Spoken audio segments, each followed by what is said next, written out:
Hi, this is Sarah from Focus Counselling. So welcome back to part 2 of our worry management series. Hopefully by now you will be more aware of the worries that you have and whether they are practical or hypothetical. To recap, hypothetical worries are those which are future-based. They usually begin with what if and are often about things that haven't happened yet and might never happen. Practical worries are those which are current problems that we could do something to solve. We may not know what the solution is, but it's possible to solve it.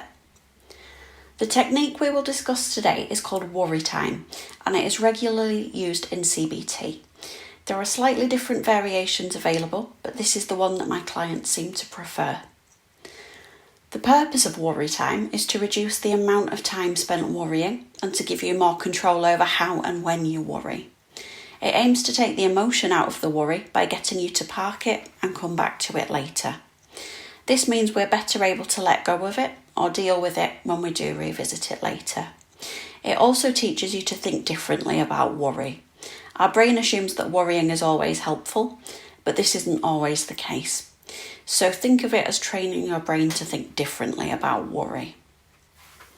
So step 1 with worry time is planning to have a worry time.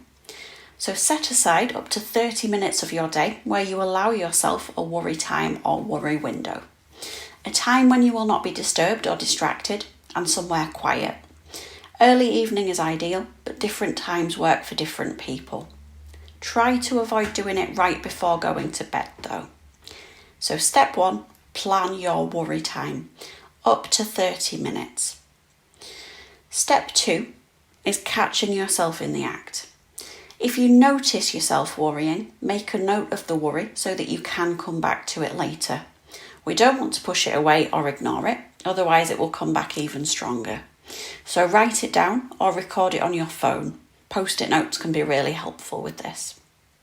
So step 2 is catching yourself in the act. Step 3 is to postpone your worry.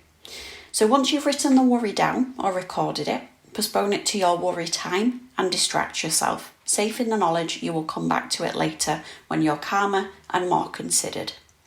If you dealt with it now, you would become anxious and the worry would snowball and you'd be no further forward to solving it. So park it and come back for it later. Then distract yourself by doing something that engages your brain, like mindfulness colouring, baking, having a conversation, playing a game or singing along to music. So step 3 is postponing it, writing it down, acknowledging that you're going to deal with it at your worry time and distract yourself. Step 4 is if the worry comes back, be firm with it. Our minds do wander, that's a normal thing. So you may find yourself going back to that worry. If that's the case, acknowledge it and the fact that you will bring it to worry time and distract yourself again. Remind yourself why this is important. And remember, it takes practice to stop your mind from wandering. The more you distract yourself and be firm, the easier it should get. So step 4 is being firm and repeating the distraction where needed. Step 5 is actually having the worry time. So you've reached your worry time and it's time to sit down and look at the worries that you've recorded. Ideally, sit down somewhere neutral, like a kitchen or an office, and set yourself a timer for up to 30 minutes. Ensure you won't be disturbed and go through the worries that you've collected. If you don't need 30 minutes, then cut it short, that's fine. If you don't need to do it every day, don't do it every day. Do it as and when needed, but plan to have that half an hour if you need it, and make sure that you set a timer so that you're not tempted to overrun. So first, when you sit down to have your worry time, decide whether the worry is practical or hypothetical. If it's practical, we can problem solve it. Allocate some time in the diary to revisit the practical worries so that you will come back to it and you won't have to worry about forgetting it.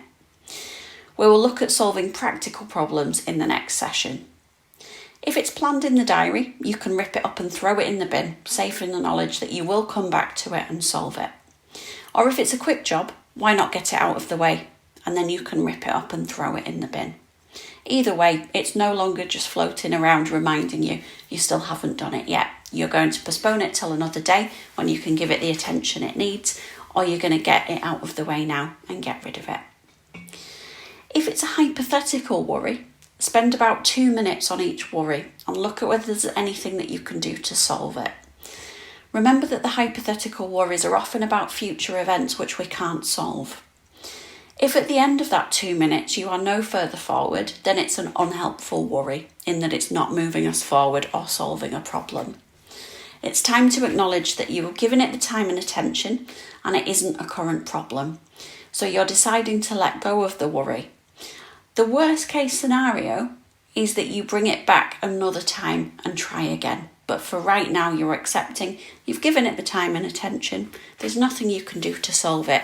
So you're choosing to rip it up and throw it in the bin or hit delete. Questions that help with hypothetical worries are, does worrying about this help me to solve a problem? So we're worrying to try and solve a problem. Is it helping us to do that? Will worrying change the outcome?